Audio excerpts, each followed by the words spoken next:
There are multiple ways to case build on your own time.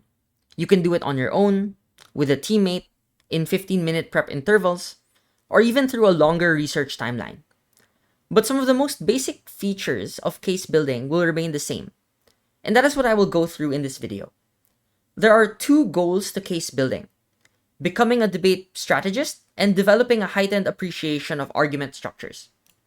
First, when you are case building, you're not preparing for an actual immediate speech. So the pressure is a bit less, and that's a good thing because you can be more intentional with the most critical part of prep time that gets overlooked in real debates. That you need to be explicit with what strategy you will use to approach the motion. These macro decisions are quite important at the beginning of prep time.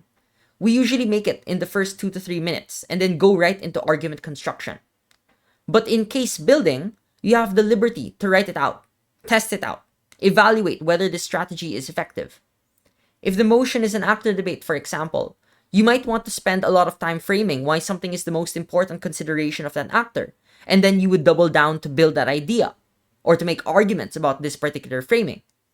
Or you might try out another strategy and test out if making arguments for multiple competing interests of this actor might be more effective and persuasive, and then you would make arguments for each and one of those interests.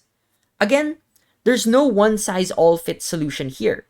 What matters is that you are being more aware of the strategy that you are choosing and that you write it down and you document its effectiveness in your opinion.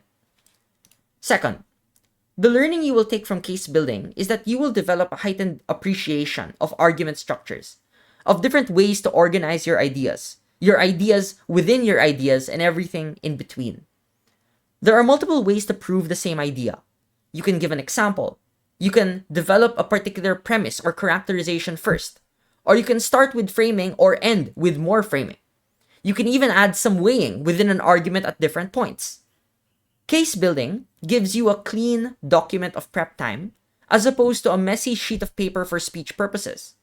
And whether or not you'll actually reread or reuse your case building document in the future, what matters is that the act of writing in a very deliberate way, it is good because you're structuring your ideas in a clean way.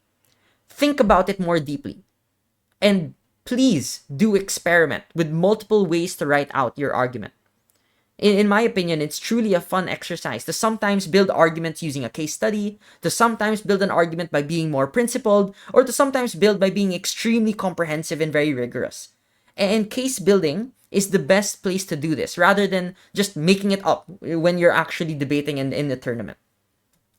Remember, case building is a never-ending process. You can improve your case builds and you can improve your case building. You can tweak the motion and see how it changes your case build. You can do a lot of things to improve your argumentation so long as you are intentional with what skill you want to isolate and improve in a specific case building session. So yes, have fun case building, everyone.